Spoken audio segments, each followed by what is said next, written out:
Kia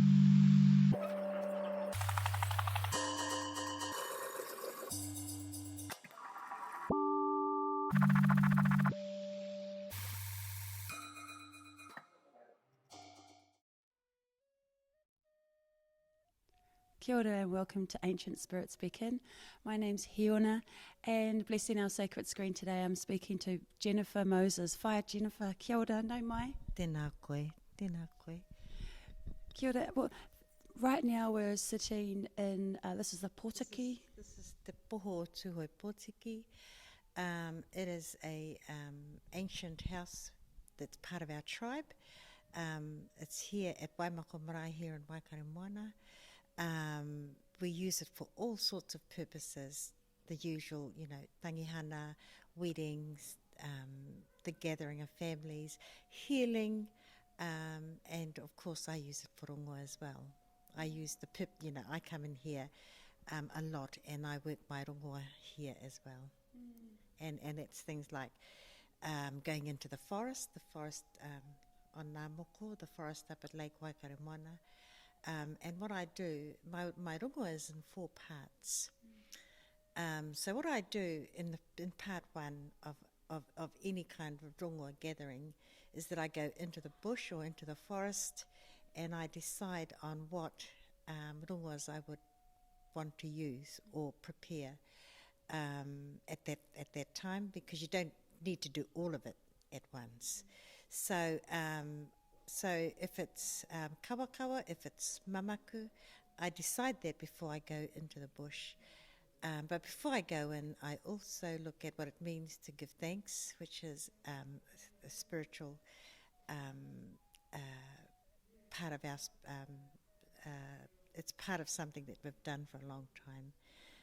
My old people used to do it, and giving thanks means that they are appreciating what they take out of the forest. So the first part of any rongoa mahi that I do is going into the bush, checking out which rongoa I want to use. It might be tātara moa, it might be the mamaku, it could be kawakawa, it could be a whole range of other rongoa matipo. There's black matipo, there's the red matipo, there's the kohe, there's quite a number of things that can be identified inside of the bush. So that's really the first part of working with the rongoa. And of course, before you go in, you give thanks. Ka tuku wo inoi ki ngā atua, kai tiaki o te ngāhere, and you give thanks for what we do when we bring the rongoa out. And because the rongoa jumps out at you when you go into the bush, into the forest, it tells you, you can read the trees, you can read the leaves, and it's those sorts of things that you look for all the time, so that you're bringing in what is part of Tāne's realm. So when you gather and harvest your rongoa, you bring that home. You're inside of a zone. So you're inside of a zone that allows you to get into being one with the rongoa that you do have.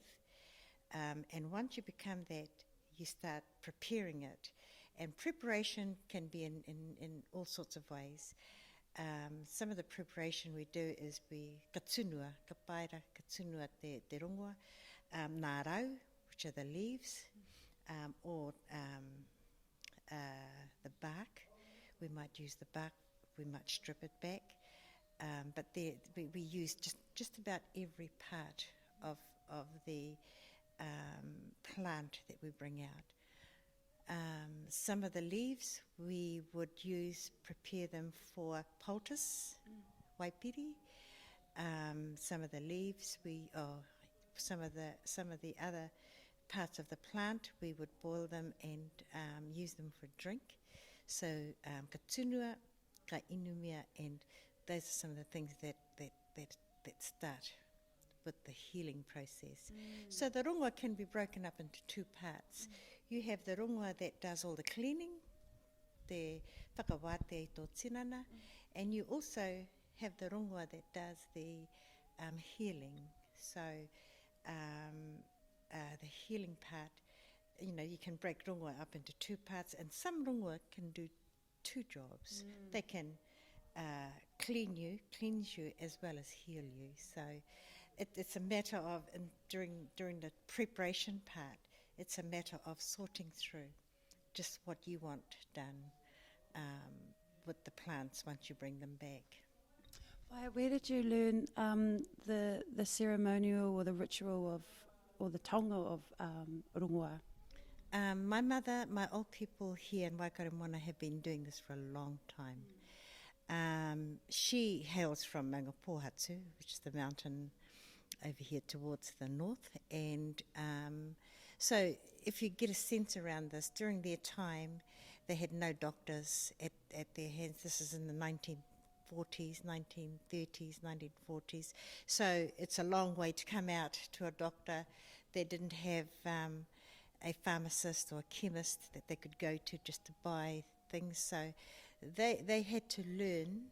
They learnt, and they had to learn how to use the environment around them. Hai ora tonu mō rātou. So a lot of the knowledge that I say that I have comes from my old people, comes from my mother, comes from my old people, the kuia who used to live around here as well.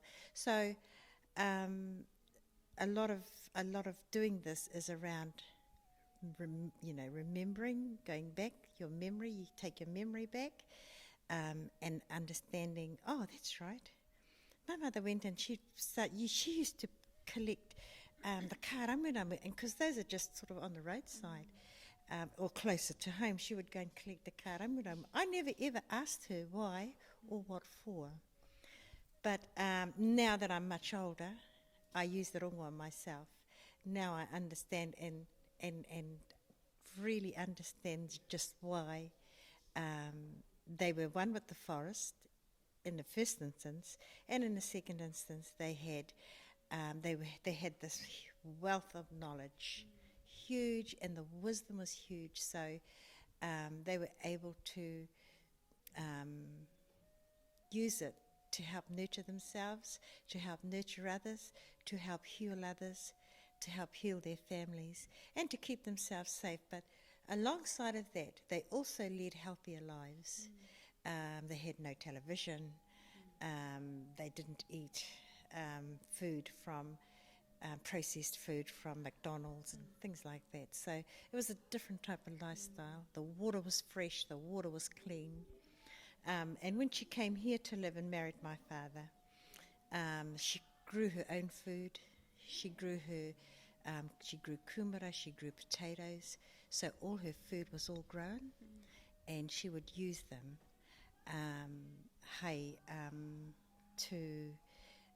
she would do her kai and bring it up here for the old people who were in the flats.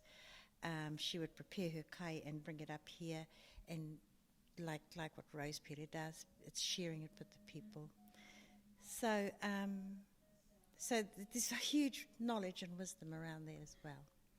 And that's part and parcel of the wellness and the healing that we all do. Kia ora te mahine. This is marvellous. Now, is that the end of our interview? That is. Shall we?